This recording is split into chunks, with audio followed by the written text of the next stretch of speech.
60 Minutes here interviewing Malcolm X. Tell me about your life.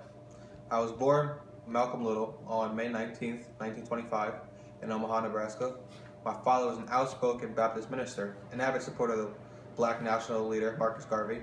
His civil rights activism prompted death threats from the white supremacist organizations. In 1920, my home was burned to the ground. 2 years later, my father's body was found laying across the town's trolley tracks. Police ruled both incidents as accidents, but I was certain that members of the Black Legion were responsible.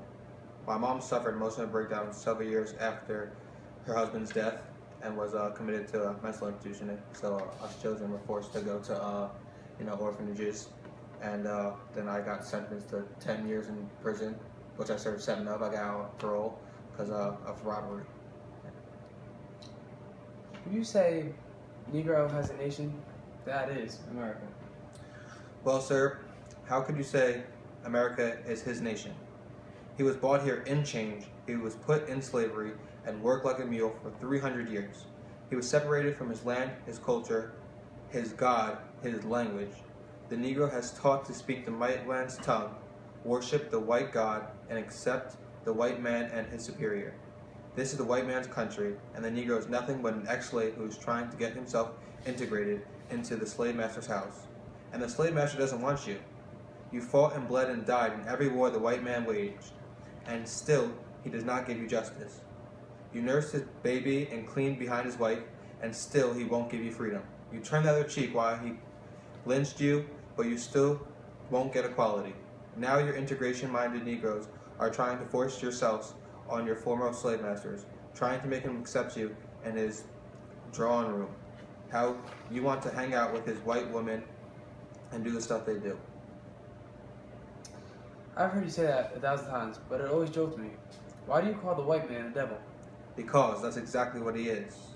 What would you call someone that hangs and rapes your people? This is a strong gospel, Minister Malcolm.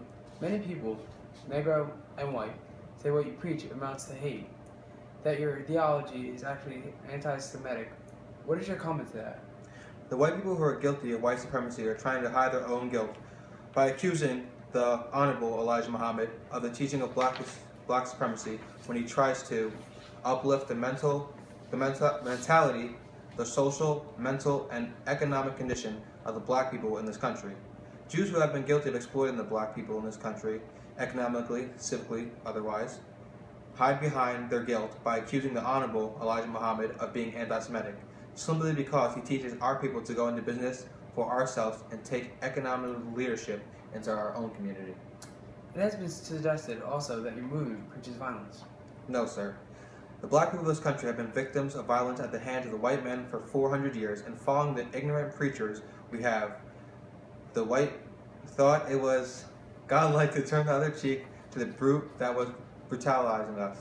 Today, the Honorable Elijah Muhammad is showing black people in this country, just as the white man and any other person, this earth has God-given rights, natural rights, civil rights, and any kind of rights that you could think of.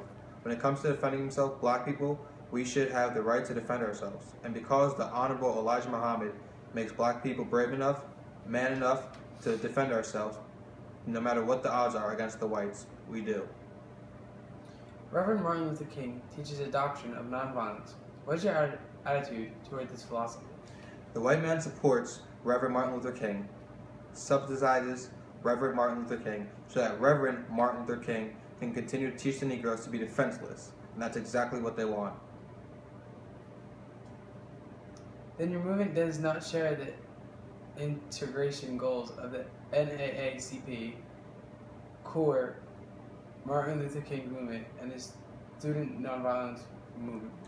Well, sir, why would you integrate with a sinking ship? Our goal as a black race is to prosper, not fail with those who are bound to fail.